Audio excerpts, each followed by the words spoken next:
divert from insurance for a little bit and just talk about single member LLCs in general, and they are treated as if they didn't exist. So it's as if the owner owned the assets, ran the business. So if you've got an individual owns the company, then the operations are reported on the 1040, and it's what's viewed as a disregarded entity. And if you've got a corporation that owns the LLC, then it's viewed just as a division. You can alternatively check the box and treat yourself as a corporation. But the IRS has said if you're disregarded for income tax purposes, then we're not going to treat you as a separate insured. But if you've got a multi-member LLC, we will treat you as a separate insured. And seems to be back to the goofy ruling with the that we talked about with Hertz, where they could set up separate corporations all over the world and get treatment. You can do the same thing here. Check the box in your LLCs, call them a corporation, have management fees paid out, so they're essentially zero tax entities. They just file a tax return. That would work? Yeah. And if you're accountant like Gary, it works even better. Goofy answer. But it gives you a lot of tax return. They've got this view that unlimited partnership, it is not the entity itself, but it's each of the general partners. And what's important about both of those is that's where you're looking for the number of insureds as to whether we're going to get our risk shifting and distribution issue. That's what that's important for. On to the questions? Let's go.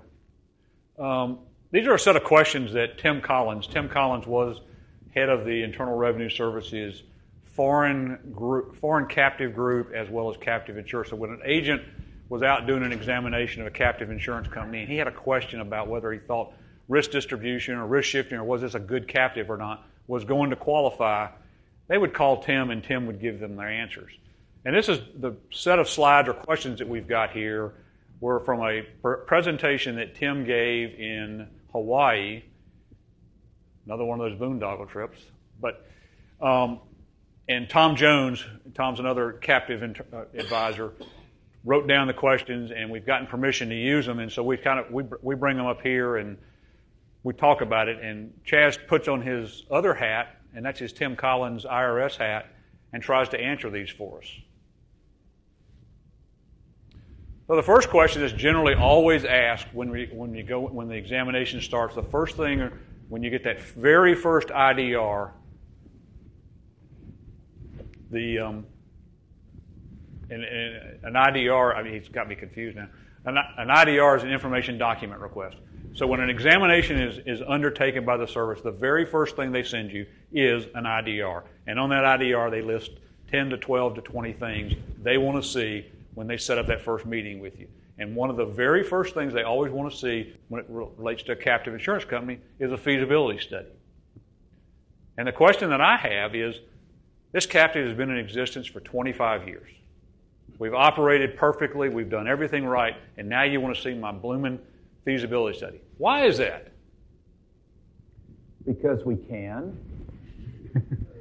I came back here because we're not being lively enough. Gary and I aren't being lively enough, and you guys aren't asking enough questions. So exactly. I figured I'd break up the batting order a little. But if you look at these questions are all designed off of that framework of the tax test we had before. Remember those first slides we started with, talking about all the things? That's what these are designed. Yeah, and so this one is really after, do you have a good non-tax business reason? And if your feasibility study says